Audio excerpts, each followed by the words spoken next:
Hello, everybody. Nana Does. How's everybody doing on this fine Saturday? Hope everybody's doing good. Weather here's pretty spiffy, I might say.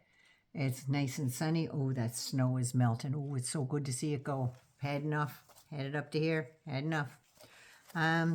So, cheers, dear. Mike Myers, another good Canadian right there.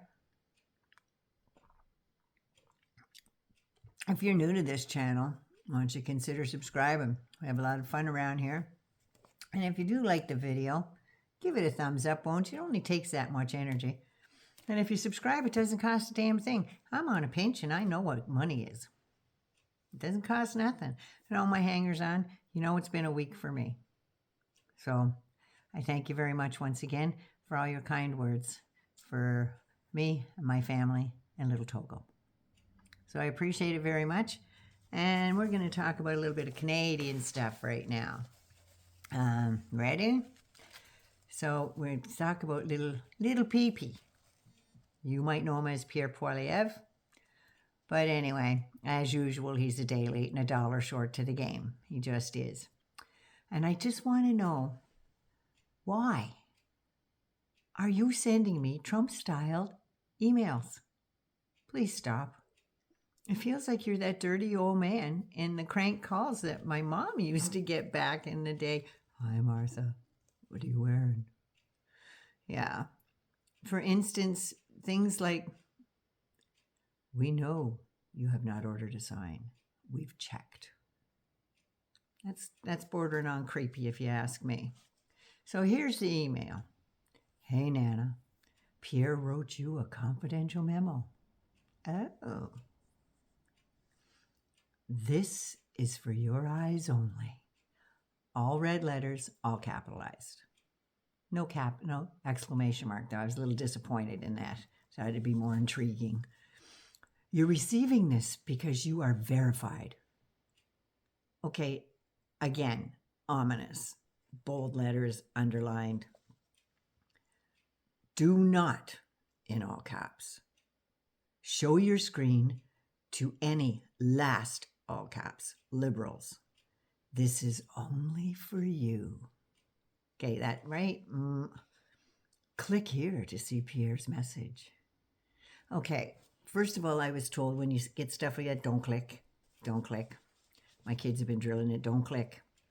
Get on another algorithm, God knows what they'll be sending you. But all I could think of, though, because it was when he said I was verified, all I could think of was, am I going to need a decoder ring? And then it hit me. He doesn't have a security clearance and don't know if he can get a security clearance. So apparently it's not for your eyes only. I had a pretty high clearance when I was in the military, and nothing in this so far is at that level, not even close. But I digress, and it continues. We are writing to you because you are a verified Canada First patriot. Verified is black, bold, and underlined once again. And all I could say was, okay, you knob, you can't verify something that doesn't exist. I haven't voted for a conservative since Harper ran. And I will never, ever vote for you or your party ever again. Thank you for being one of Pierre's top supporters. Again. Don't hold your breath. Canada deserves a prime minister who puts Canada first. Bold, black type. I agree. We agree on something, Pierre. And it's no accident that you have dropped 25 points in the polls since Carney was named leader. You are a little Dic Tator. Banning media from your campaign, from your bus, plane, only pick and choose who can ask questions and what the questions are up front. So that's kind of like feeding you the answers, isn't it? You're just like the big Dic Tator in the States. You are shady. What's next? Any law firms that have sued you for any reasons? Are they next on your list? Just wondering.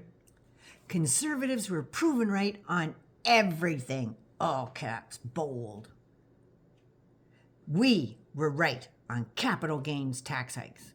March 21st, Carney confirmed he will not move ahead with the capital gains tax hike. That was Trudeau.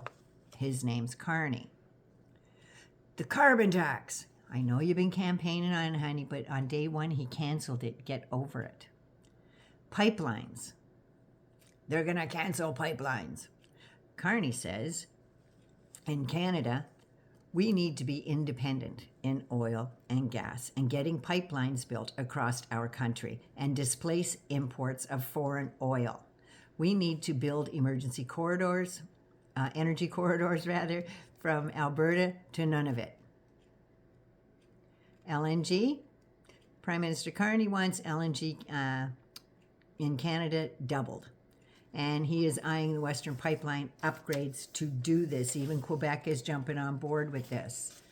And he wants to diversify exports away from our unfriendly, unstable little crackhead in our basement. Fentanyl. He says he's not hard on drugs. Well, Carney and the Liberals are already moving to expand the capacity to detect fentanyl and its components as they come into our airports, land crossings, through the mail, and by ship. And by amending the Canada Post Act, they will allow police to search and seize all drugs, fentanyl, counterparts, and contraband at the General Post with just a regular search warrant. They're not hard on crime? Well, the Liberal government is already cracking down on crime, including drugs, guns, stopping organized crime, stopping gangs from smuggling cars out of the country, and they are training another 1,000 Canadian Border Service agencies.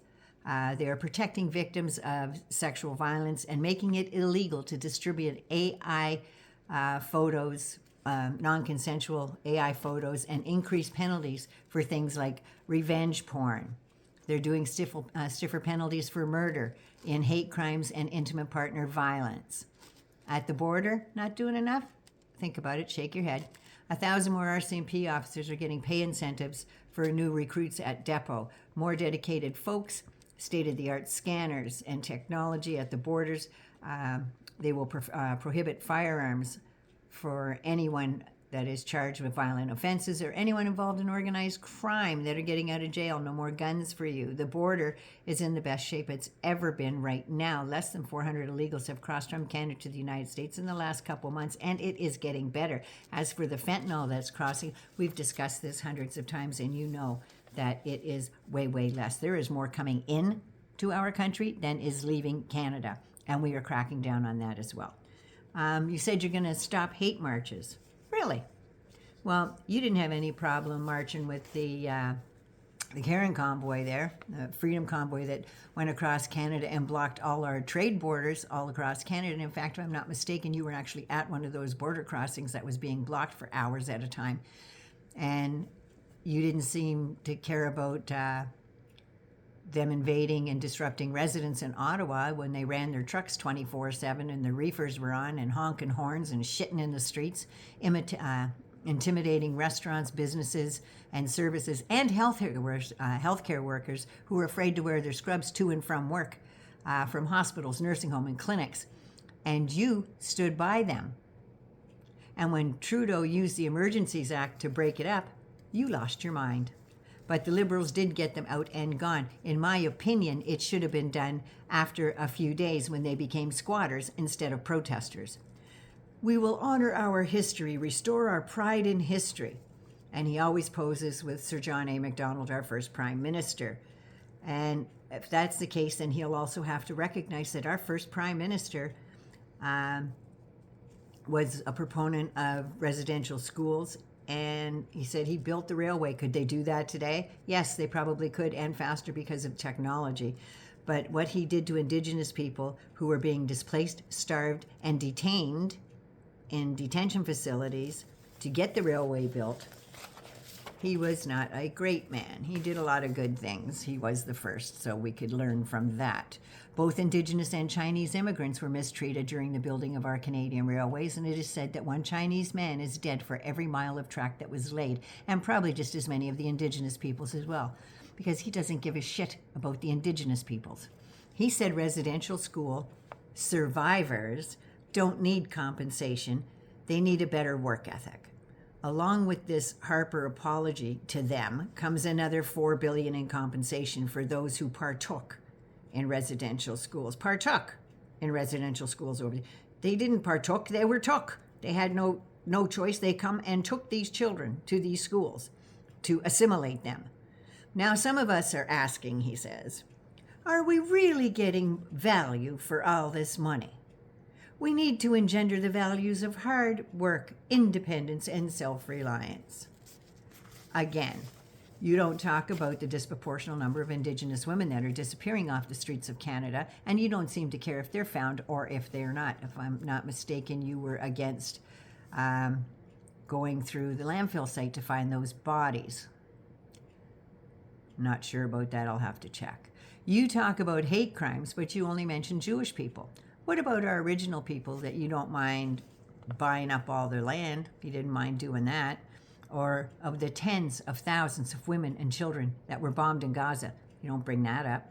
No? Not on your radar?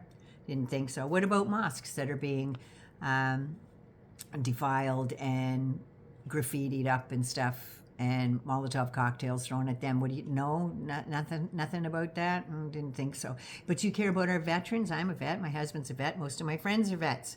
You'll do nothing as usual. It was the Liberal government that reduced wait times for disability benefit decisions for Veterans Affairs, especially from 23 to 24. They're still not great, but they are better than what they were. I have found that it takes about 6 months to get word on where your VA claim is. Still not great, and I'm still waiting. End cancel culture. You're the one canceling shit, buddy.